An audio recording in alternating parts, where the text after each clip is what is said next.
Musashi lived a very difficult childhood in his village. His father and mother died when he was young because of a spreading disease, and even his relatives all refused to adopt him, and he stayed sitting in front of their house for days hungry and completely hopeless. Until they were forced to accept him, but with strict and harsh conditions, and everyone hated him because he dealt with two people from the bushi and wanted to be like them, and he didn't respect the oni like the rest of the village. He grew up in this suffering until he entered the village school that taught students to become miners to extract the metals that the oni eat, and we see Musashi breaking rocks with his huge sickle, and all his classmates in the place were amazed by his strength and proud that he was from their section, even though he personally was not proud, nor wanted to be in that place, and they all gathered around him while he was very angry and upset about the situation he was in, and they told him excitedly, how did you manage to extract that legendary ore? You will be the best student this year without a doubt. So Musashi's mood changed, and he became very happy with their words. They held his huge weapon, and were surprised how he used it, so they praised him more, yet he still had very strong feelings of anger inside him. And then they went to history class, and the teacher said that there was a group called the Bushi, and they were evil and hated, because they occupied the city of Hanamoto for 150 years, and their rule was completely unjust, and they used violence against farmers, and made their lives hell.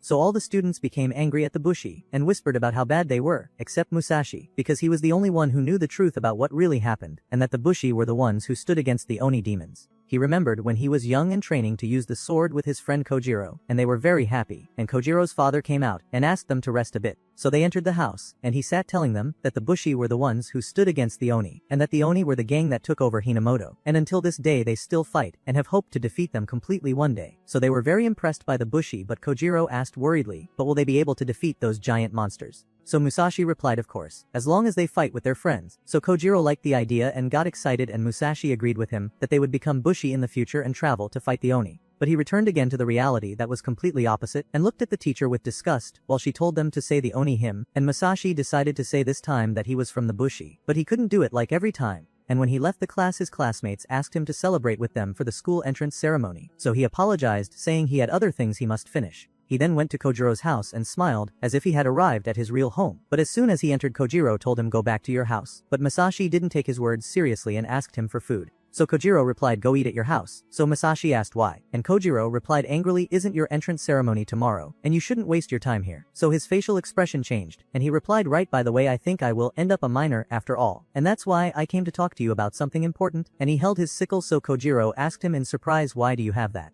He said, that's my weapon I will fight the Oni with, and as I promised you, we will make a Bushi team together, and for the past 5 years I have been training and using the sickle and digging, so I can fight the Oni. Kojiro became very angry even though he was about to smile, and told him, I don't think that will happen. So Musashi was surprised, and Kojiro continued, my father was just trying to make things easier for us. Actually, he and I are from the Bushi bloodline Lear, and that's why this whole town treats us like garbage, and he lied to me before he died just to make me feel better. Everything he said about the Bushi being heroes and the Oni being terrifying monsters was nonsense. So Musashi was shocked that these words came from Kojiro, and shouted at him, don't you remember what your father said? The Bushi never give up and chase their dreams. Kojiro replied sarcastically, you're not even taking this seriously anymore. Enough lies. You go every day to the Oni school, and repeat their phrase, my dream is to be a miner. So Musashi was shocked and couldn't respond, because he was right. So Kojiro continued, don't come here and talk to me about chasing dreams and fighting the Oni. How can I even believe you when you say the opposite of what you repeat at school? So Musashi got angry and said, watch me, and I'll prove to you that I'm serious, and ran out of the house, and Kojiro came out after him saying, you deserve a normal life, Musashi. At sunset, Kojiro was standing collecting trash from the ground, and everyone around him mocked him and his sword and threw garbage at him, all because he was from the Bushi bloodline. So Kojiro remembered when he was young in school, and the teacher told the students that the law forces the Bushi to always carry their swords, because it defines their identity. And she said that because they are criminals, and the reason for the period of war between nations. So all the students in class looked at Kojiro, and whispered about him, while he tried to hold his tears as much as he could.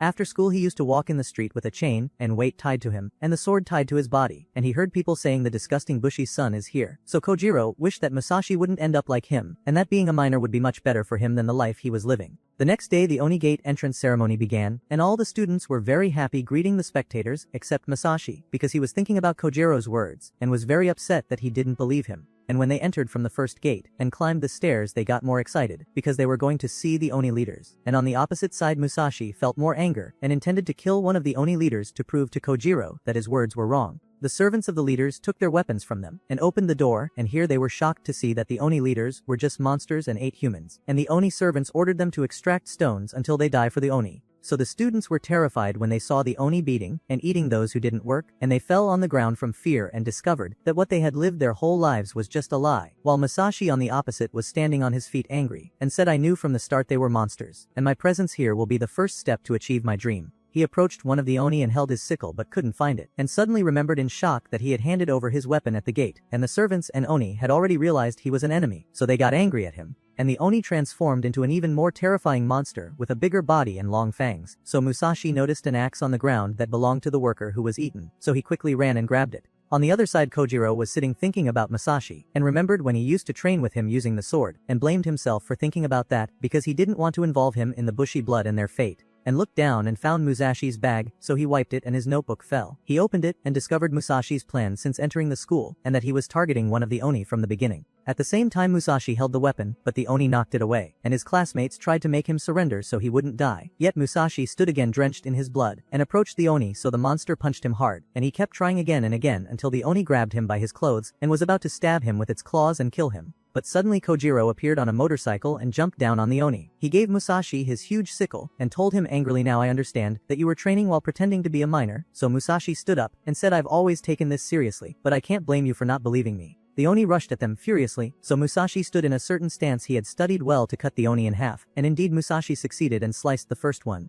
So Kojiro was shocked by his strength, and the rest of his classmates were amazed that he easily defeated the Oni, and the servants fell to their knees in shock. So the rest of the Oni leaders turned into huge monsters, and Kojiro stood beside Musashi, and they cut them together. In the end, Musashi extended his hand to Kojiro, telling him, "Let's make our Bushi team." So Kojiro extended his hand, but suddenly they heard the sound of an earthquake coming from the mountainside. So they looked and saw rays coming out of it to the sky, and they all were terrified because it was a sign of the awakening of the Kishin, who was the greatest type of Oni and their leader. So they all retreated and ran away except Kojiro and Musashi, who continued killing the rest of the Oni. Ep2e, they rode the motorcycle with Kojiro driving and Musashi killing the Oni while they were moving, and they went out of the Oni gate, and on their way they found a strange creature that looked like a bird but was huge, so they were surprised that this thing was supposed to be the Kishin. So they approached it and Musashi cut it in half. So Kojiro was more surprised because it was too easy. Then Musashi told him it's not over yet, and suddenly the Kishin's body reconnected itself again. The servants came in with a cart carrying a strange metal, so the Kishin grabbed it and ate it, releasing a very strong energy and turning into a huge demon. So Kojiro tried to escape with Musashi, but the Kishin hit the ground and flipped them off the bike, and 6 arms came out of the Kishin's body. So the servants said for the first time in 5 years, he appeared in his true form. Kojiro looked at Musashi and found him unconscious, and the Kishin screamed in Kojiro's face and grabbed his sword with its claws. So the miners told Kojiro the Kishin eats swords. You must let it go. But Kojiro refused to abandon his sword, because it was given to him by his father. So the Kishin slammed him to the ground, and smashed him against the rocks to make him let go, but it was useless. So the Kishin pressed hard on his back and the sword slipped from his hand. The Kishin ate the sword and the miners ran to Kojiro to check on him, but he was very angry and upset, because that sword was his pride as one of the Bushi. And suddenly Musashi woke up and ran toward the Kishin and climbed it, reaching its belly and started striking it with the sickle, but found it very solid and tried to break it. The Kishin got angry and attacked him but missed and hit itself hard several times, until it was about to break. Then Musashi struck the final blow and broke it. The Kishin screamed in pain and lost consciousness, and Musashi fell into the stomach acid and came out with the sword. He approached Kojiro slowly while smiling and handed it to him. So Kojiro thanked him and told him this was very important to me. Musashi replied with a smile, I know its value to you. Don't lose it again. So Kojiro got excited again and his passion to become a Bushi returned. And as a result Musashi became more enthusiastic and told him this Kishin will be our first real achievement. Suddenly they heard a warning voice from the servants about an attack by one of the Bushi squads. So Musashi and Kojiro climbed to a high tower to see them, and found a whole moving fortress breaking mountains and coming. And when they reached the city barrier the Bushi squad came out on their motorcycles, and all drew their swords at once and descended on the barrier, creating a huge gap in it, and entering the city. When they landed on the ground strong energy came out from their swords, and they flew with it, and their leader approached Musashi and Kojiro, and told them this place is too dangerous for children. Evacuate. So Musashi replied, we are not children, we are Bushi too and we defeated this Kishin. So he was surprised, and asked him by cutting the stomach, then laughed sarcastically, and told him that's not enough to defeat a Kishin, and pointed for him to look at it. So Musashi was shocked seeing it healing its stomach and standing again. So the leader put his hand on Musashi's shoulder, and told him don't worry, we'll handle this for you. Just run to a safe place. Musashi stood in his place looking at the Kishin upset, and huge energy came out from the Kishin shaking the area. So Kojiro told Musashi that Bushi was right, we must escape from here. But Musashi still stood there and replied it was supposed to be our first reward. Look carefully, you'll see them stealing our achievement. He grabbed his sickle and tried to approach the Kishin, but the energy pressure was too strong, and Kojiro warned him that if he got closer he would burn. So Musashi replied angrily, I'd rather burn than let them steal it from me. This was supposed to be our first step in achieving our childhood dream, and that's why I'm ready to risk my life. The servants sent several oni to block them, so Musashi attacked them angrily and cut them, and Kojiro stood in his place not understanding why he had reached this level. On one of the mountains the Bushi were standing, and one of them named Oshi saw Musashi, and said he's a troublesome miner. So Shunrai replied, are you sure he's not a Bushi from another land? He said impossible, he fights too randomly, but he has good techniques. And their leader named Naotora entered, and told them the time has come to finish this Kishin. But Musashi's fight caught his attention, so one of his team told him you're putting yourself in danger, for a few peasants from Aki. Ignore them. So Naotora replied I can't. What's the point of fighting the Kishin if we don't save people? And he looked at Musashi wondering if he had something worth risking his life for, saying he's my favorite kind of fool. Ep 30 Musashi ran toward the Kishin, so the servants mocked him, because it was impossible for him to defeat it like that, and Kojiro looked at him sadly saying I can't rush recklessly like him, and Musashi jumped with the sickle on the Kishin's belly breaking it again, but it grew back. And suddenly Shunrai from the Bushi tied him with a rope, and pulled him up the mountain. So Musashi asked angrily why are you trying to stop me? This thing will be my first prize, so Naotora asked him for what exactly. He replied of course for my dream. Naotora said sarcastically it seems you're underestimating the matter. We are a Bushi squad, we can't allow a reckless child to run in the battlefield. So Musashi insisted on what he wanted. And Naotora got angry, and told him the Kishin regenerates its body. If your strike is weak and shallow, how will you fight it? It needs a full team fighting together to defeat such an enemy. Fight it alone if you want, but you won't defeat it. You haven't fought or even thought enough before talking about big dreams. Musashi said to himself maybe he's right, this monster is too big, but even so I must fight. And he pulled strongly on Shunrai's energy rope and cut it, and ran again toward the Kishin. So Naotora laughed, and said let him go, as long as he has something worth risking his life for, then he really is a Bushi. Kojiro stood in his place asking himself what can I do, and the Bushi members flew in front of the Kishin surrounded by energy orbs, preparing for a finishing blow. Then Kojiro heard the servants saying fearfully that the Bushi were targeting the core of the horn, so he was surprised and chased them to know what they meant. And Musashi stood on a high place intending to make holes in the Kishin's body multiple times to destroy it, and struck the mountain until he broke it, and the rocks flew toward the Kishin, making it stumble and fall, and the Bushi energy beam missed it thanks to Musashi, and Musashi took the chance jumping on the rocks and leaping into the air to fall on it. Kojiro called him telling him to hit the horn on its belly to finish it. So Musashi descended and approached the horn hitting it with all his strength, but surprisingly it didn't break, and the Kishin gathered flames in its mouth to fire them at him. But Naotora interfered and pushed him away, telling him you proved you're serious now, but I'll handle the rest, and he cut the horn with his sword easily, holding it in his hand and telling Musashi sorry I stole your big step. So Musashi got very upset. They both jumped down from the Kishin, because it was about to explode, and the servants were shocked that the Kishin they had served for years died, just like that, and all the Bushi stood, drawing the Kishin's energy into their swords. So Musashi was very surprised and remained annoyed by what happened, but on the contrary Kojiro was happy that his father was right and wasn't lying to him, and his eyes filled with tears. So Musashi told him I'm happy for you. After that Naotora and his team stood before the miners and servants tied in front of him, and told them we the Bushi will kill every Kishin, to make the world a safe place for humanity again. So one of the servants replied sarcastically, how many said the same words before you? 150 years passed and the Kishin increased and became stronger, and you Bushi are still resisting uselessly, not even thinking about the lives of the innocent citizens killed in your conflicts. And Naotora asked angrily you want to drag everyone to despair again for an impossible dream. Naotora replied seriously an impossible dream. I grew up hearing that over and over, and I know there are Bushi who agree with you thinking stability is more important than defeating the Oni. But there are more who want a future without any Oni at all. And that's why we dream impossible dreams, and before we give up we pass them to those who'll come after us. And he asked him don't you want your children to live without fear ever? The man stayed silent and Naotora continued I intend to end this. Our generation will win and make a world free of the monsters that came to this world 150 years ago. And I'll keep fighting for my friends and my clan, and I'll ask you to lend me your strength. Kojiro was even more impressed, saying they were like the Bushi his father talked about, and asked Musashi for his opinion, but he was still angry, unable to suppress his rage, and at the same time was surprised that everyone around him was cheering for them happily. And Kojiro went ahead introducing himself to Naotora and told him about Musashi too. So Naotora looked at Musashi and told him I feel guilty for stealing your first prize. So Kojiro replied don't worry we weren't strong enough to defeat it anyway. Musashi got angrier, and one of the Bushi members put his hand on his head saying the leader saved your life admit it. So Musashi thought they're right everyone is happy. Maybe I should just forget it. He turned his back to them and Naotora called him, telling him with a smile you have great potential. You might be weak now but work hard and one day you'll be like me. So Musashi tried to stop himself from replying but couldn't. He slapped Naotora's hand away saying stop your arrogance you prize thief. So Ashi got angry at Musashi's attitude toward the leader. Musashi shouted at him too, and they all mocked him laughing. So Naotora told him you didn't want to speak out of respect for those around you. It surely needed courage, right? I like brave people like you. He gave him a very large gem as a gift. Musashi asked what's this? Naotora put his hand on his shoulder and said sarcastically, it's a small thing to please you since you couldn't kill the Kishin. And they all laughed mockingly and Musashi was shocked. He became very angry and embarrassed, and stayed like that until night. and Kojiro held the gem they got from Naotora, wondering what it was, so Musashi pulled it from his hand to check it, and noticed a symbol on it, finding it was the seal of Aki province, meaning it belonged to an officer. He looked inside it and saw strange colors like a game. So they were very surprised, and Kojiro told him, I feel like I've seen it before, and he quickly went to open his father's bushy scrolls, and pointed to a person using that gem, and Musashi noticed that the pattern on the scrolls was like the one inside the gem. So Kojiro told him, but that's not a pattern, that's Oni. Musashi said, I get it, so this gem sees Oni, and asked him, do you remember what Naotora told us at the end? You must find the next Kishin yourselves, surely this thing will help us do that.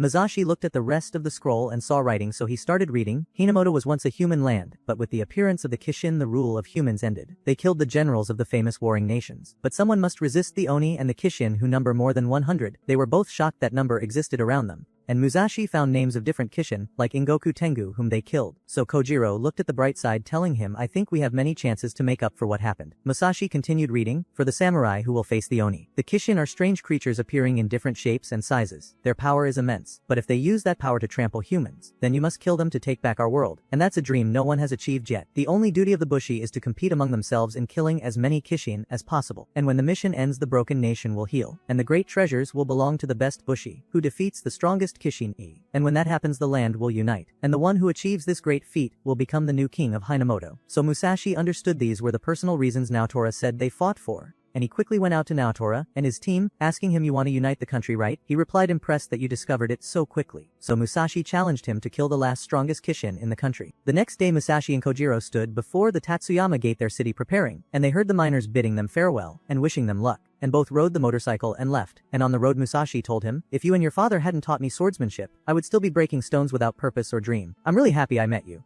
Ep 4, days passed while they were on their journey, and all they did was camp at night and continue the road in the morning, agreeing never to fight each other, until their food ran out, and they started to get tired, and 7 days had passed. So they pushed the motorcycle with their hands while hungry and thirsty. So Musashi asked him angrily, why didn't you bring extra food? And he replied, stop complaining, you left all the preparations to me, because you're closed off and don't know how to do anything. Musashi replied, as if you know anything about the outside world. So Kojiro said, no, but since my father died I've been depending on myself and managing alone. And Kojiro sat and caught a large amount of fish. So Musashi was shocked and felt useless, and decided to challenge him by catching a larger amount than he did. And suddenly a strange girl appeared behind Kojiro, and later when Musashi sat alone unable to catch anything, he realized he was wrong for leaving everything to Kojiro, and decided to go and make peace with him. He was shocked to find Kojiro on the ground injured by a sword, so he asked him, who did this to you? And Kojiro pointed behind him. So Musashi looked and found a girl attacking him named Tsugumi. She tied him and told him, give me everything you have, and if you resist I'll do to you what I did to your friend. So Musashi flipped her over, but she caught herself and landed on her feet, attacking him quickly with punches, but he stopped her hand easily. So she flipped him with her leg quickly and moved away, took her ninja knife and ran at him, so he flipped her again. And she was surprised he was much stronger than Kojiro, so she pulled out a very powerful looking weapon from her hand. But a loud horn sound interrupted her. She said, the captain will get mad if he doesn't find me, and she stole their motorcycle and escaped quickly. She arrived with it at the base of the Kusamida squad and met the captain Hideo, who was really angry at her for not respecting the schedule. So she apologized deeply and told him she stole the bike from the Bushi as ordered. So he smiled at her and praised what she did, and told her, your next mission is hunting Oni, so we can unite the nation. Musashi and Kojiro arrived running and eating on the way, and found written Kusamida squad and realized it was a Bushi squad with a fortress similar to Naotora's. So Kojiro told him, whatever happens we must enter because that bike is my father's inheritance. And when they entered they found Tsugumi in front of them, speaking kindly and friendly. So they told her angrily, where's our bike? She said, I just borrowed it and will return it to you, and showed them the way. So Musashi felt she was planning something and told Kojiro, we must be careful. They walked behind her and Musashi was amazed that there was a whole village inside the fortress. So Tsugumi told them this is a flying castle. They were both surprised, and Tsugumi continued, Bushi castles must fly to travel and reach Kishin as fast as possible, and the people living inside are those who take care of the castle. Among them are blacksmiths, farmers, craftsmen, and doctors, and the people who have lived here for over a century became like a family fighting together. She took them on a tour among the people working and living their lives happily, and on the way they met Tsugumi's little siblings. She shouted at them for missing the sword lesson. They made excuses saying they wanted her to train them, so she trained them a bit and got tired, then asked Kojiro to play with them. And Tsugumi sat beside Musashi. So he told her, I thought Bushi fought Oni every day, but turns out there are normal people here. She said, true, I said Bushi squads are like families, but I have no blood relatives here.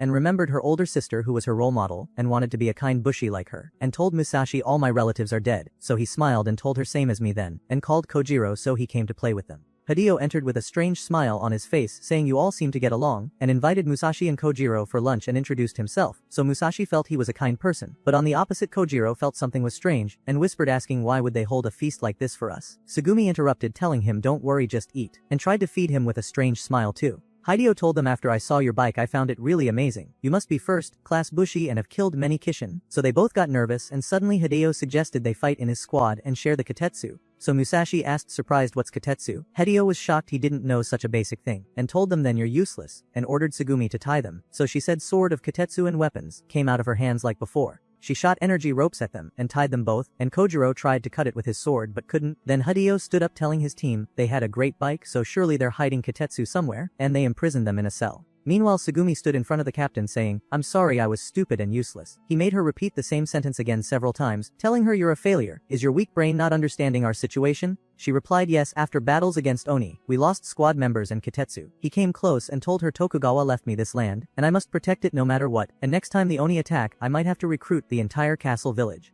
So Shigumi was shocked and told him, but most adults are women and elders not to mention children. Surely it's not good to expect them to fight to death against Oni. He thought and told her indeed, Bushi squads were made to fight Oni. So wouldn't it be the greatest joy for a Bushi to fight to their very last breath against them? Sugumi cried in terror, while he yelled at her for not understanding. So she was forced to say yes you're right. His expression changed and he told her you really have no value without me. Sugumi went to Musashi and Kojiro in prison after she finished crying and looked strange, and told them I want to ask you something. Can you give me the katetsu you have? Musashi asked her angrily, what is this katetsu you're all talking about so much? Sugumi realized they truly didn't know and told them after the Oni bodies break shining iron sand appears from them. That's katetsu. So Musashi remembered when Naotora and his team stood absorbing that sand, and Sugumi continued katetsu has strange powers the Bushi use to fight Oni, and that's why we need it for the great battle. He asked her which battle. She told him an army of Oni is coming toward the castle, and Sugumi became very nervous trembling with fear. So Musashi asked her surprised, are you hiding something? I don't know why you're quiet, but if there's something you want to say then say it. And he looked at her hand finding her gripping her clothes tightly. So Shigumi screamed, as if she'd been waiting for this chance for a long time, saying I don't want the village people to die, and I don't want them all recruited into war. Then she cried saying don't make me think about these things, and left them running away, wishing someone would tell her what to do.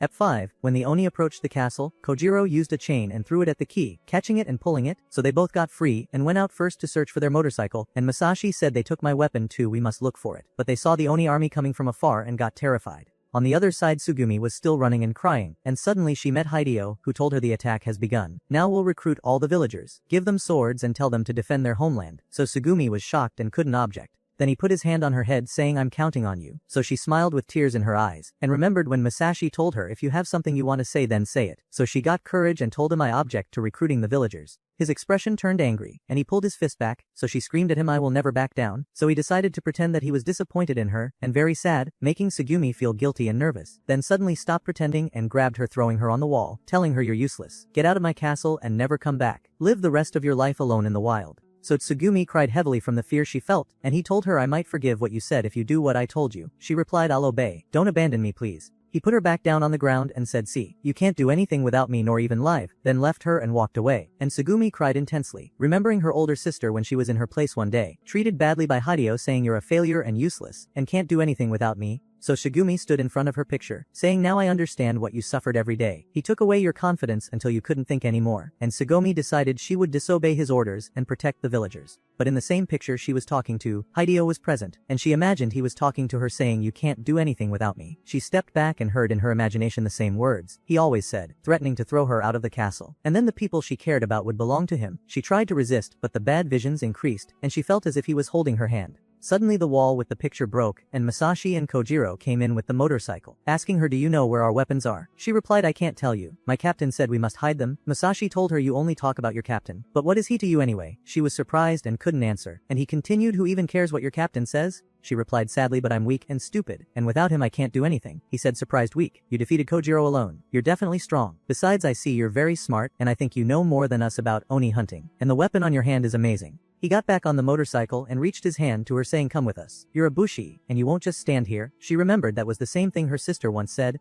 gathered her courage, and told them I'll show you where your weapons are, and in return you'll help me with something, and she rode with them, and they left the place, seeing the huge number of Oni coming toward them. After that they went to the place where the villagers were held, and Tsugumi said we must go in and make sure everyone escaped, and Hideo stood giving a speech to the villagers encouraging them to fight the Oni. His excuse was that this would be the last battle, and it would be very easy, and he told them how much of an honor it would be to die in battle. Yet his words didn't affect them, because they knew their abilities well, and they told him, but we've done nothing in our lives but tend the fields, and doubted Hideo's thinking. He kept trying to convince them it would be a joy in the end, but his words had the opposite effect, and they became more terrified, turning to run but were surprised by guards blocking the door. Suddenly a smoke bomb was thrown on one of the torches. Hideo saw Tsugumi standing on a high place and became furious. She told him forced recruitment is impossible. Bushi must protect people. Sending those who can't fight is a disgrace to true Bushi. He asked angrily, isn't running from the enemy the real disgrace for Bushi? Bushi squads exist to fight Oni. She replied, I think facing the Kodama swarm coming now directly is stupidity. We could fight them one by one, but when they attack at once their power is terrifying like a storm, and I think the solution is to hide until they pass, and then request help from Tokugawa in the central region.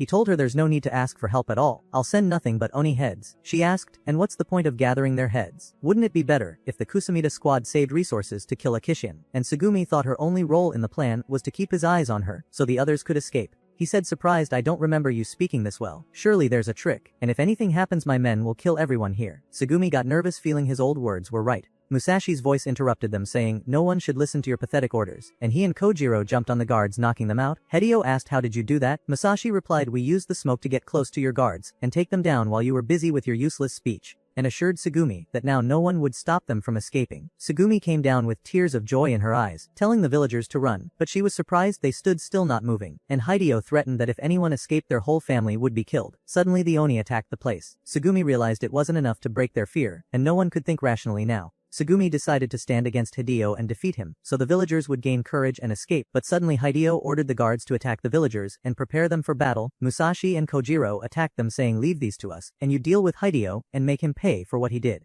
She activated her weapons and Hideo grabbed his sword approaching her. She attacked him and he dodged her strikes. He tried to counterattack but she dodged too, then rushed at him again, quickly pressing him, and he tried to resist, until he made her lose balance and struck down at her with his sword. She blocked it and Hideo grabbed her leg lifting her and slamming her to the ground again, then started to play on her mind asking who even taught you to fight, hitting her while she was on the ground, telling her you're useless without me. Then he spoke to the whole village, saying you all can't live without me, and if I take your families from you loneliness and despair will destroy your strength leaving you unable to continue. The villagers cried telling him you're right. He grabbed Tsugumi saying you're all weak, and that's no shame because even animals form groups to survive. So all of you must do as I command, and raised his hand to punch Tsugumi, but she spat blood in his face. Everyone was shocked by what she did. She tried to stand up from the ground saying I've had enough and won't listen to you again. He replied angrily you can't do anything without me. She said but I will. It doesn't matter if I'm weak or unsure of myself. I've decided to fight. A huge energy came out of her and she ran at him. He fired an energy arrow but she dodged it, telling the villagers I know how you feel and that you don't want to lose what you love. But even if we endure today what will we do tomorrow and after? You know as long as you follow him you'll lose something. So if you want to protect those you love this is the right time to fight.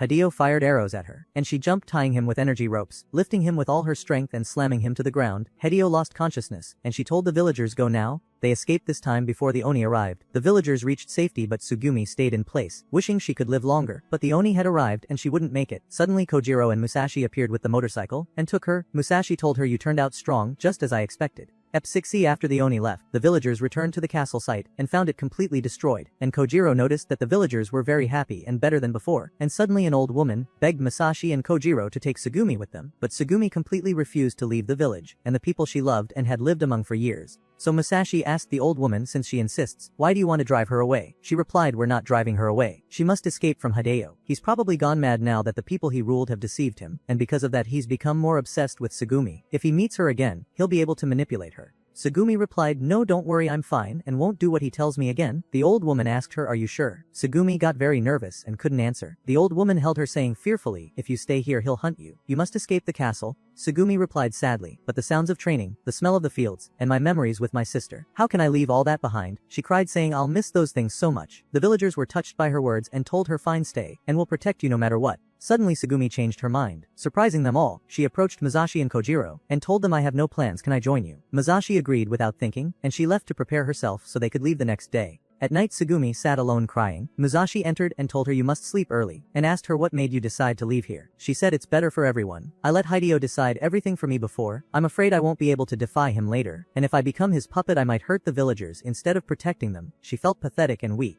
Musashi told her that's not weakness. Anyone would find it hard to let go of their parents. She replied, but he's not my real father. That's strange, isn't it? Musashi thought and told her strange indeed. But if your parents died and you found an older person who cared for you, why not rely on him? He told her he considered Kojiro's father as his own and loved him very much and learned swordsmanship from him and gained a dream. Then asked her, do you have dreams? She remembered when she told her older sister, I want to be a kind bushi, like you when I grow up, and replied to Musashi, yes, but all this time I've depended on others to protect me. I must become stronger to achieve that dream. The next day they said goodbye to the villagers and left on the motorcycle. Suddenly all the village children ran beside them waving goodbye to Tsugumi. She waved back with tears in her eyes, saying to herself, someday I'll be stronger and confident and come back again. She started crying again, so they teased her to make her stop. Musashi was very happy that the team that started with 2 now became 3. He looked through the gem he got from Naotora and told Kojiro, we'll meet a blue kishin soon. The next day Musashi woke up to find an oni beside him eating Kojiro's sword. He quickly ran after it and jumped on it, trying to break its horn with the stick he had, but the stick broke and the horn didn't. He sat on top of it, hitting the horn again and again with no use. He got very angry and suddenly saw the oni stop at land, full of swords stuck in the ground. Musashi looked around and saw a strange man talking to the swords. He noticed someone looking at him named Shiro, who turned to Musashi and asked, it looks beautiful, right? You can try any of them. Musashi grabbed one and suddenly black energy came out of it and entered his body. Swords emerged from his body and Musashi screamed in pain. Strange things came out from him, and in a moment it all disappeared, leaving the sword in his hand. Shiro told him, cut the oni quickly. Musashi rushed at it, striking in the air, releasing energy that exploded the oni. Musashi was amazed, and Shiro asked him, was that your first time using Kitetsu? Musashi was shocked, and suddenly the Oni's sand entered the sword. Musashi remembered that was the same thing the Takeda squad did, and felt it was a wonderful feeling, but it ended quickly because the sword broke. He quickly apologized to Shiro, who told him, don't worry, I didn't need it anyway, but you managed to draw out immense power. I wonder why. Suddenly he put his hand on Musashi's head and looked into his eyes, asking, could it be you? I've been searching for you for so long. Musashi pushed him away, and they were interrupted by a girl named Nanao, who was his sister. She told Shiro strange one it's time, then asked him, are you still insisting on embedding Kitetsu patterns in the ground? He replied saying, I'm happy with it that way. She pulled him and walked away, but Musashi stopped them, asking, who are you anyway? Shiro replied, just hired dogs, we don't have names worth sharing. Musashi heard the voices of Kojiro and Tsugumi coming to him, asking did an oni appear. He pointed to Shiro and told them, that guy lent me a sword, and I defeated the oni, but was shocked that no one was standing there, and even the swords in the ground were gone. On the way he told them what he saw, and that he was sure he wasn't dreaming. He told them how amazing the sword he held was, as if it wasn't from this world. Kojiro asked him, what does Kitetsu sword mean anyway? Musashi felt he forgot what it was. Tsugumi showed them her Kitetsu and told them you can't break an oni horn without Kitetsu. Musashi and Kojiro thought about how to get one and felt it was a big problem. Tsugumi interrupted, telling them just buy one. They were both shocked, and she continued, when a kishin appears the bushi move fast to defeat it. Then merchants appear to make deals with the bushi. Ep 7 The next day they went to the merchants and saw many things being sold, and Musashi got very excited because there were many bushi around him, and they saw a person putting oni sand on a scale, so they were surprised. And Tsugumi explained that he pays with it for what he wants like currency, and Musashi searched for swords, so Tsugumi told him the Kitetsu auction is the biggest event, so they keep it for last. They went to eat in one of the restaurants, and someone asked them which squad they belonged to, and they realized they hadn't even named their squad yet, so he left them and walked away. Then Tsugumi asked them, why did you start hunting oni in the first place? Musashi replied, because our dream is to become bushi and form the strongest squad. She asked, and who among you is the leader? And explained that it's not clear who's in charge and who should be followed, so it'll be chaotic and exhausting. Musashi looked at Kojiro and told him that should be you. Kojiro was shocked because he thought Musashi would argue and fight to be the leader. Musashi told him, I don't have a family name, like Takeda or Kusamida, and the family name determines the squad's name, so our leader must be Kanamaki Kojiro. Kojiro asked, surprised you really don't mind. You like competition, and I thought you'd want the position, and say I'm the strongest and all. Musashi replied calmly, no, I'm happy, as long as we chase our dream together. The sword auction began and everyone got excited and gathered. The atmosphere was like a festival, and it was announced there were 25 swords made by very skilled blacksmiths, and whoever wanted a specific sword should stand in front of it. Musashi stood confused, asking, how am I supposed to choose? Mitsuru, the leader of the Ryuzaki blacksmith squad, replied, whichever sword you fall in love with at first sight is the right one. The sword and the bushi are drawn to each other. He told her it's his first time. She replied, this will be a very special day for you, because this is the moment you become a bushi. He and Kojiro rushed and chose their swords, and when their choices were announced, Kojiro got nervous and asked, what should I do? Mitsuru replied, you think this is a normal auction? Hold the sword's hilt. Musashi went first and grabbed the hilt. Suddenly he felt his heartbeat's power and strong energy came out of him. He kept holding it unconscious.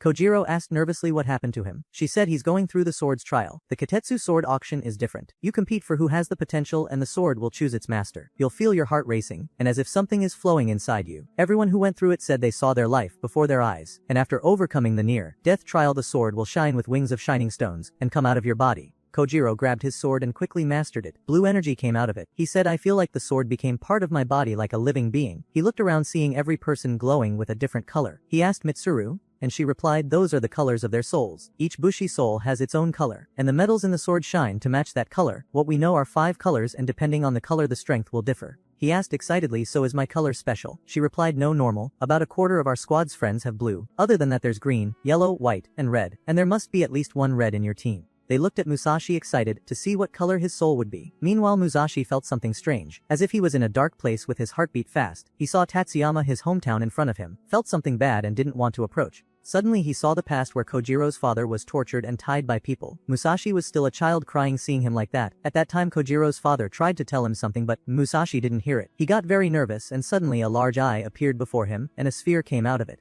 The sphere turned into a girl who approached him and held him. At first he felt good, but suddenly the girl turned into something ugly pressing him tightly saying, I don't need you. Suddenly Tsugumi saw black crystals coming out from Musashi's eyes, and his soul color changed to black. Then more crystals came out from all over his body. Mitsuru was shocked saying that's an outcast. And the crystals disappeared from Musashi's body, and he dropped the sword on the ground. Kojiro ran to him asking, are you okay? Musashi replied, yes, don't worry, and asked one of Mitsuru's squad members about the black color they saw. She replied, I've never seen it before in any trial, but I've heard stories about it that were just legends. Even so Musashi didn't give up and tried 6 more swords, and the result was the same. Mitsuru stopped him saying, enough, you can't use Kitetsu Dai, because people whose souls shine black are outcasts, and no sword will choose them. Musashi asked hopelessly, if I work hard can I use one? She replied sadly, that's impossible, because the color of a person's soul is born with him, and never changes. You must accept it. Just like how a person can't breathe underwater or survive fire. You must give up. He asked shocked, give up on what? She replied sadly, on being a Bushi. Musashi stayed sitting on the ground shocked, and unable to comprehend what was said, remembering when he and Kojiro agreed on that dream when they were young. He looked ahead seeing Kojiro, and asked, did you pass your sword's trial? He said yes. Musashi smiled and was happy for him. Suddenly a huge bull, like Kishin, descended from the sky, and small Oni like it came out. For the first time Musashi felt fear of a Kishin, because he now knew the truth that he couldn't defeat it without Kitetsu. The Kishin attacked him first and Kojiro saved him quickly, releasing massive energy from his sword making the Kishin flee. Panic spread among people because of the Oni chasing them. Kojiro started fighting and defeated many quickly. People thanked him for saving them, which encouraged him more, and he was happy with their looks. He looked at his sword saying, thanks to this sword I can help people and have them truly grateful, something he never felt in his homeland where he was bullied for being Bushi. But on the other hand Musashi was very hopeless, unlike his usual self. Standing among ordinary people watching the Bushi fight, he once wished to join. When they finished, Mitsuru's squad praised Kojiro greatly for his amazing performance. Musashi was happy seeing Kojiro joyful, but wished he could be in the picture with them. Afterwards the squads said they were going to the mountain to kill the Kishin together. Musashi called Kojiro telling him go with them. Kojiro turned his back without saying anything and walked away. Tsugumi was surprised and asked, are we leaving him? He said, I think that's best for him. Musashi stayed sitting alone on the ground very upset, remembering the sword he held when he met Shiro in the desert, and that it worked fine with him. He was very surprised and suddenly saw Shiro standing behind him looking at him, saying, I saw your sword trial. Looks like that black combat aura caused you some trouble. Musashi got angry thinking he was mocking him. Shiro said, don't get me wrong, I think we share many things. Suddenly black crystals came out of his body like Musashi's, and the same black spirit energy surrounded him too. He said, you belong with us. Ip 80, and strangely, he started to cry, saying to Musashi, I'm sorry, I'm just happy I found you. The first time I met you I wasn't sure, but it turns out you really are. I've wanted to meet you for a long time. Musashi was confused by what he heard. Shiro said, it doesn't matter. I'm talking to the one inside you. Musashi asked, what do you mean by the one inside me? He replied, I mean the black stones. They're the reason you can't use Kitetsu. The same thing happened to me. The people who share your dreams will leave you behind, and you won't be able to stop them, because you can't fight alone, and you don't want that to be the end, right? You want to be stronger and catch up to them. Musashi replied, you're right. Is there a way for us to be stronger? Shiro said, of course, and Musashi asked, then what should I do to use Kitetsu? Shiro replied with a smile, you just have to accept the black stones. During the trial there was fog covering you and you fainted, right? You have to surrender to that feeling and let it control you, and you'll become stronger if you do. Musashi asked how strong. Shiro smiled and grabbed his sword, cutting a huge square from the ground. Suddenly a massive tall block rose from the earth, and with one swing Shiro shattered it into small rocks. Musashi felt he was insane and asked, is that power from Kitetsu? Shiro threw him a Kitetsu sword, saying, go take the trial, and then you yourself will become a Kitetsu sword. With those black stones inside you'll reach my power? Musashi asked, surprised, you think I can become a sword? Shiro's expression changed, and he said, I thought you'd be more serious about what you want. What's the difference between being human or a sword? Musashi replied, obviously no. I wouldn't be able to fight with Kojiro and Tsugumi if I did that. Shiro thought and said, fine, then we'll turn your friends into materials for my swords, so you won't feel lonely. Musashi got angry and charged at him. Shiro dodged and pushed him into the deep hole he made earlier, throwing the sword with him. Meanwhile Kojiro was walking very fast and Tsugumi tried to keep up. She called to him saying we don't have to run. And why did you suddenly get so motivated? And was it really a good idea to leave Musashi so hopeless? He said don't worry, there's nothing we can do for him, and if we try to cheer him up by lying that he'll use Kitetsu one day, it'll just hurt him more. That's why I'll continue the road and find the Kishin's weakness and wait until Musashi stands on his feet again. Tsugumi asked worried, do you think he'll be able to? Mitsuru said he can't use Kitetsu swords for life, and that's very rare. So who even is Musashi? Maybe he's not normal and has amazing power, maybe he's from a strong family. And she asked Kojiro to tell her about Musashi. They both stopped, and he said Musashi's family were just ordinary farmers. She was shocked because that wasn't what she imagined at all. She felt disappointed and Kojiro continued. I was the son of the last bushi in Tatsuyama. We lived on the edge of town because people saw us as criminals and everyone avoided us. But Musashi was a strange kid, and the only one who when he saw the sword in my hand praised me, instead of hating me. Having a friend like him made me happier than I ever thought. Thanks to him my life wasn't a complete nightmare. She asked then if everyone in the village hated Bushi. Why didn't Musashi hate you? He replied probably because of his parents. They were strange people who didn't care what others said about us, and treated me and my father kindly. It was tragic when they got sick and died. She said it's still strange. If he's an ordinary person, why do Kitetsu swords reject him like that? If we don't understand that we'll never be able to help him. Kojiro couldn't answer her. At the same time Shuro stood before the pit. Nanao entered asking what happened to Musashi. He casually said I threw him in the hole. She got upset because he was nice to her, and she hoped to talk to him more before he died. He said unfortunately not. She replied you don't even know the meaning of sorry. I'm sure you told him what he wanted to hear just to get close. Like I'm an outcast like you, I have black stones, I understand how you feel. He replied as usual, I can never lie to you. You're right, that's exactly what I did. She said you're a demon who only cares about Kitetsu swords. And you finally found it inside that boy, didn't you? He replied excitedly yes. She asked are you sure it's real and not a fake? He said I'm sure it's real this time. She asked then why not just take it already? He said wasting time is what makes life complete. But she didn't believe him and said I prefer more effective methods. He replied I want the black stones, and left telling her to watch Musashi. Nanao sat there realizing he wanted to use Musashi himself as raw material for sword forging. She felt sad for him knowing he was about to face the hardest decision of his life.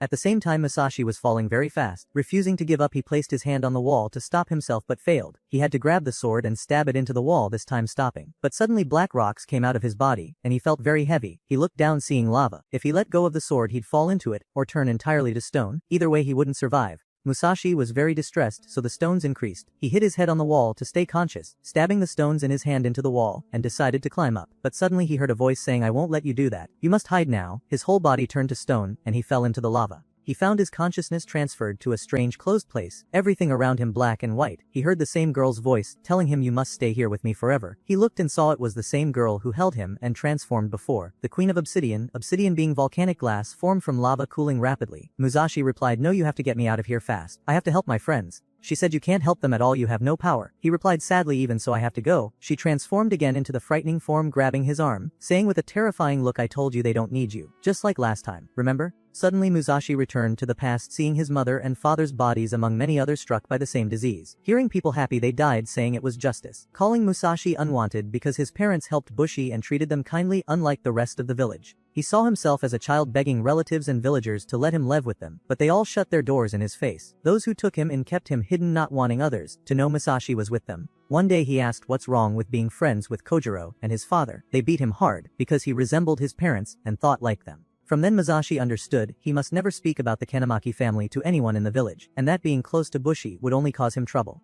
Since then he lived hard days being beaten and forbidden to speak or go out. He realized that if no one cared about him in this world, then there was no difference between him and the dead, that breathing alone didn't mean being alive. From then he wished for someone to see him, hear him, and care for him, wishing to see Kojiro and his father and talk to them. Until one day a woman from the village told him I have a request. If you do it you'll prove you're not like your parents and that you're one of us. Musashi got excited saying I'll do anything. She pointed to Jisei Kojiro's father telling him throw a stone at him. If you do the villagers will love you. Musashi hesitated, but all the villagers encouraged him pressing him hard. He did it with tears in his eyes. They all praised him but Jisei looked at him sadly. Returning to the present the queen of obsidian told him you threw the stone that day, because no one needed you. You were ready to do anything asked of you. That's your truth. You say you want to be Bushi, but that's just an excuse to stay with your friend. For you being a Bushi and holding a sword are just tools like the stones you threw at Jisei. That's why someone like you can never use a Kitetsu sword, and if you can't fight you'll be useless to your friends. I'm sorry there was no other way to break your fighting spirit, but to show you the past. Because if you want to leave this place and start fighting they'll catch me. Since you and I share one body and one being, we'll hide here forever. She surrounded him with her huge hands and he turned to stone.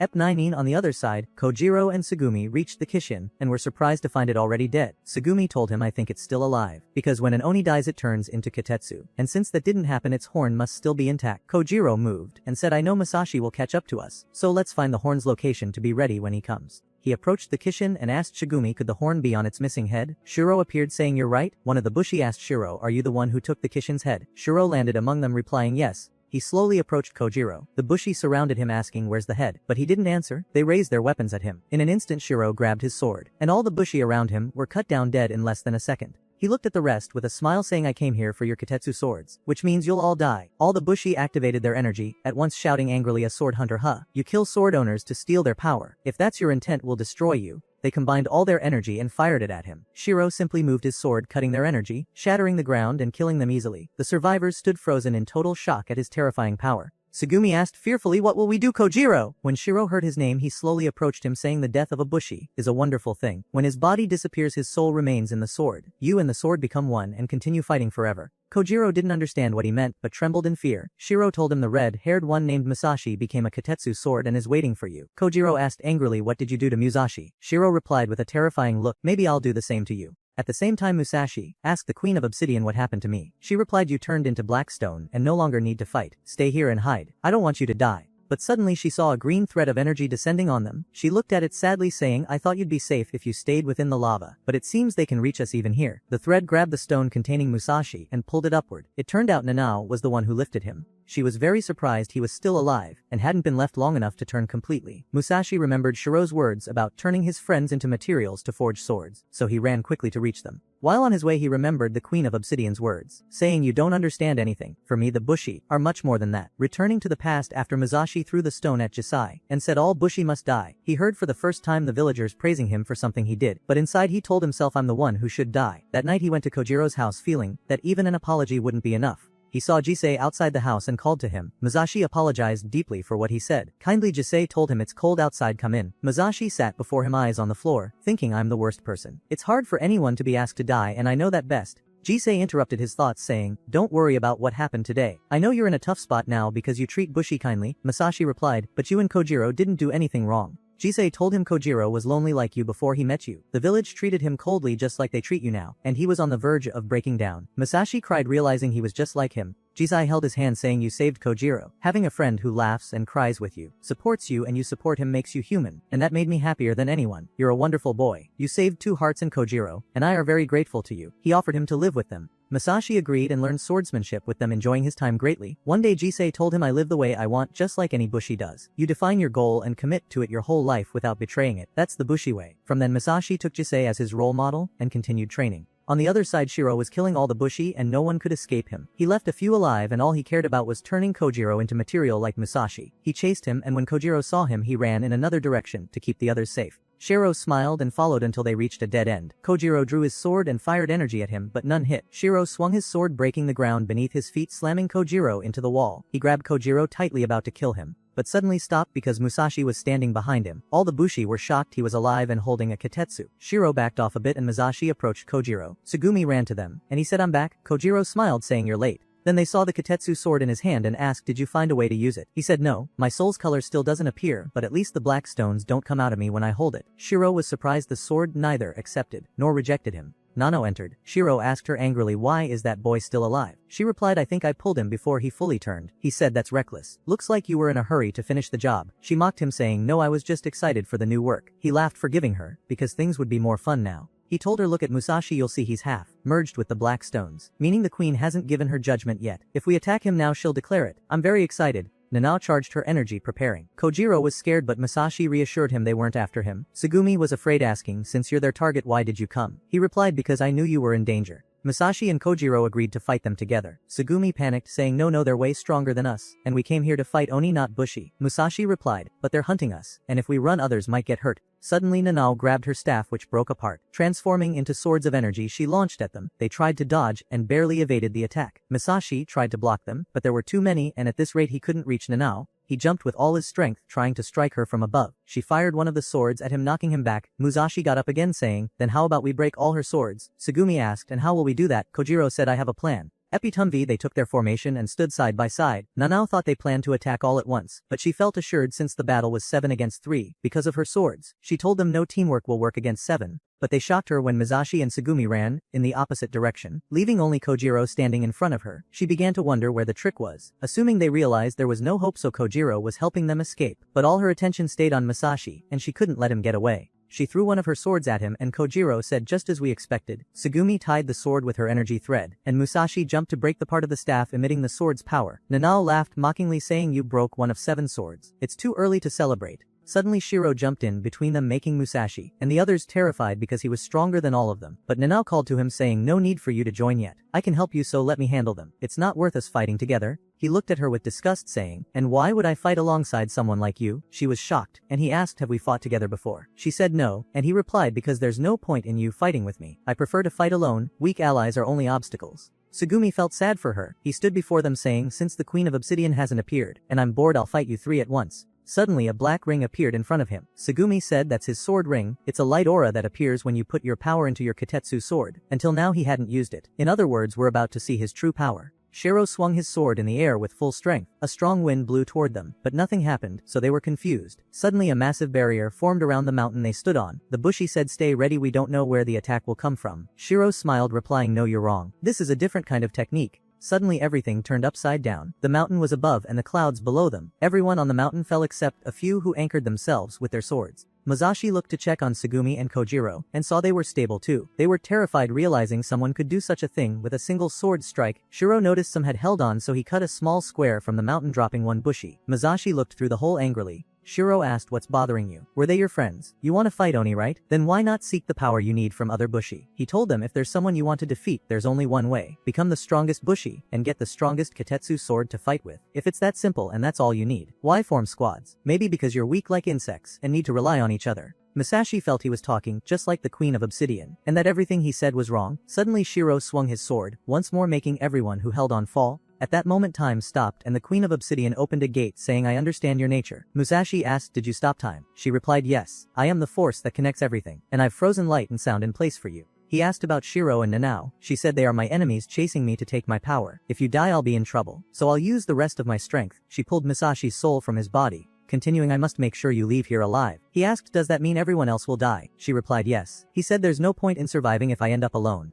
She asked why. He replied because I'm weak, I can't survive alone. I know myself and that I'll forget what's important and can't dream on my own. When we're 2 or 3 I feel strength inside me. I want to see how far we can go. The Queen of Obsidian smiled, telling him I thought that kind of selfishness made you unfit to be my vessel. But I think you now have 2 allies ready to face strong foes with you. You have a good nature that draws people to you. That'll be something wonderful when facing the Kishin. The Queen of Obsidian decided to put all her power into Musashi and show him how to fight with his body. She merged with him and returned time to normal. Shiro was surprised by what happened. Suddenly a huge black sword appeared and all the Bushi swords reacted to it being drawn toward it. Shiro and Nanao grew tense realizing the Queen of Obsidian was doing it. Shiro said to Nanao, a single black stone can summon the hidden power within all Kitetsu swords, returning it to its true master. The Queen of Obsidian controlled Musashi's body, turning his red hair black. She pulled Shiro's sword from his hand. Speaking through Musashi she praised his sword, telling him you don't deserve to hold such a powerful blade. In an instant she erased everything he had done, restoring the mountain to its original state. Then she told Shiro you were searching for me, right? Honestly I can't say the feeling's mutual. Kojiro and Tsugumi saw the Queen of Obsidian's sword ring, which looked completely different and terrifying. The Queen of Obsidian looked at Kojiro saying now watch me and see how my power works.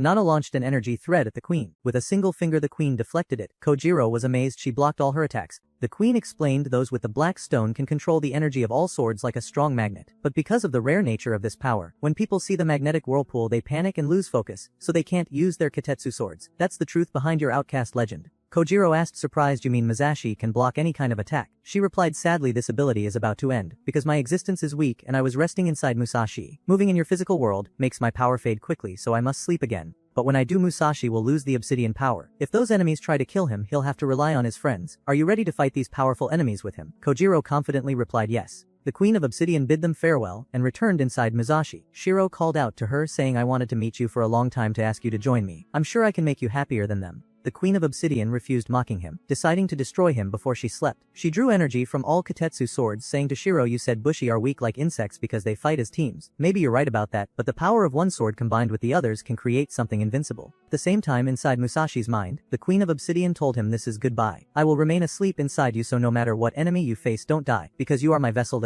and because Jisai died before we finished what we started. Musashi was shocked and asked her what does my father have to do with this, but she didn't get the chance to answer since she had already charged her energy with all the Kitetsu swords. She released it towards Shiro and Nanao, destroying 3 mountains. After the beam vanished and the sun appeared, Shiro was gone. Musashi returned to his body, but still felt his heartbeat racing, though he was overjoyed by the Queen of Obsidian's power. Kojiro and Tsugumi ran to him saying how amazing it was. He told them the truth is it wasn't really me. Kojiro told him you were a completely different person. Musashi remembered her words about Jisai and wondered what she meant. Then Tsugumi asked about the sword in his hand. Musashi looked and found it charred. Shock. Mitsuru told him Kitetsu swords shatter when they receive power beyond their capacity, meaning no sword can contain your immense strength. They offered to forge him one suited to his power. Suddenly they heard a soldier shouting angrily about a square hole in the ground that hadn't been there before, and that the Kishin's body had vanished. Meanwhile above the sea, Shiro opened a gate and emerged with Nanao, carrying the Kishin's body and head. Nanao told him we were about to die, but it's good we found the Queen of Obsidian. He replied she won't escape me this time. At the same time the Bushi held a funeral for those who had died. Musashi and the others saw children crying before their parents' swords. Tsugumi told them that's because they're mementos. Kitetsu swords especially hold the feelings of their owners, and for that reason some people consider them symbols of a Bushi's life.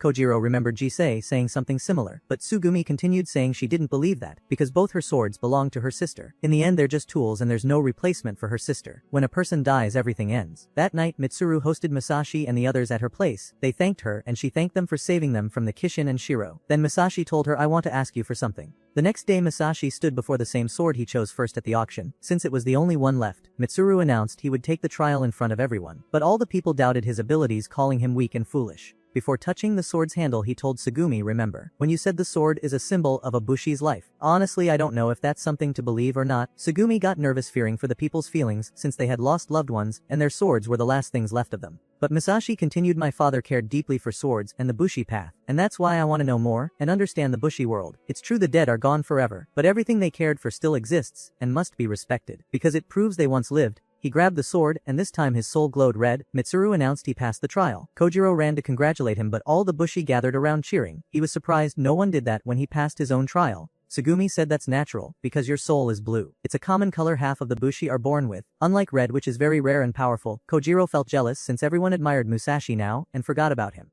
Suddenly Musashi left all that, and told Kojiro there's something important I need to talk to you about. He took him aside and asked, during your sword trial, didn't you see anything strange, or memories from the past? Kojiro replied, no, it happened so fast I barely remember. Musashi said sadly, during mine I saw your father. The Queen of Obsidian showed me a memory of him and I think she knows him. Kojiro asked surprised, what do you mean? Musashi replied, I'm not sure, but she spoke about him like they knew each other. He asked, did your father ever mention her? Kojiro said never. All he left me were those scrolls with legends, the sword I have and the motorcycle. Musashi paused at the word motorcycle, saying those vehicles are only used by Bushi, and we never saw one in our village. But here there are many. So the question is, how did your father have one? Kojiro was shocked, asking, you mean our father had connections with Bushi from outside? At the same time Nanao described Jisei's appearance to Shiro, saying he was the great criminal who kidnapped the Queen of Obsidian and hid her inside his body. But since she's inside Musashi, that means our description is wrong? Shiro replied, no, it's not wrong. If 15 years have passed since his hiding, let's assume the queen chose another vessel for some reason. Meanwhile Tsugumi tried to talk to Kojiro, but he was focused on the motorcycle, thinking to himself, I thought my father was like me and lived his whole life in Tatsuyama, wishing he could have talked to him more. At sunset Kojiro went to get food and supplies for the journey, bringing a map with him. Musashi got very excited since he had never seen a map of Hanamoto in his life. They marked their destination and set off toward the east.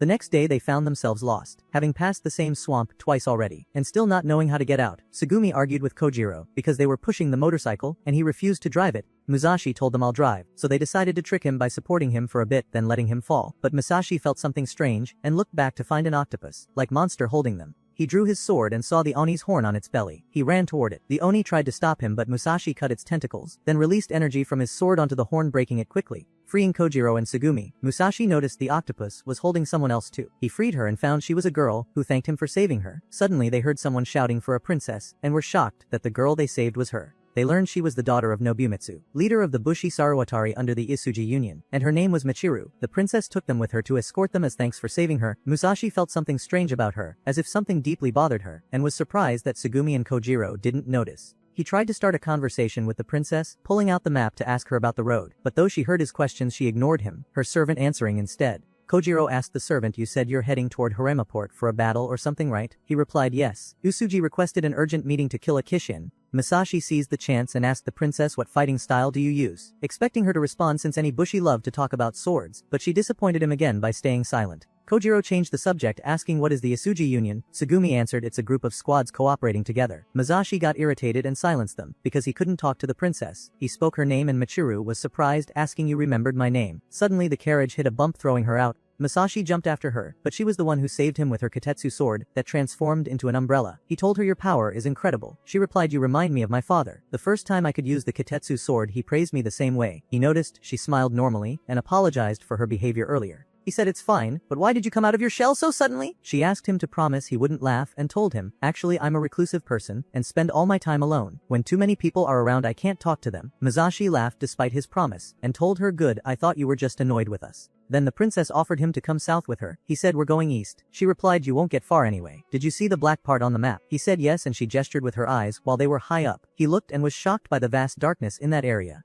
She told him that black wall is a Kishin. He looked below, and was even more shocked, seeing the darkness move destroying buildings. She told him legend says that's the first Oni to appear in Hanamoto 150 years ago. She told him that long ago a single Oni appeared so powerful no human could face it. At that time Hanamoto split in two. Those who considered the Oni enemies and declared war on them became the Bushi. And those who feared them served them. Those people built the mining nations like Tatsuya, extracted minerals, and offered them to the Kishin. When the Kishin devoured those minerals it grew larger and larger until it covered half of Hanamoto. We called it the Black Kishin. Her servant added its defeat has been the ambition of all Bushi for 150 years because it keeps growing and will swallow all of Hanamoto. Masashi said we must defeat it as soon as possible. Sugumi replied, but no one has been able to beat it for so long, and we're supposed to do it. The servant replied no, our union's leader Yusuji Tatsumi will defeat it. He's one of the strongest Bushi in our land, and one of the 5 great generals. They're the closest to uniting the country. He invited them to join their battle if they were interested, then left with the princess. The 3 of them sat thinking. Masashi wondered did Jisai know about this? Kojiro replied not sure. He opened the scrolls to check. Sugumi shocked them by revealing all squads have the same scrolls. Masashi asked confused then why would our father have one too? She replied clearly he was in a squad. They were stunned and Musashi said, so he really had ties to the outside world.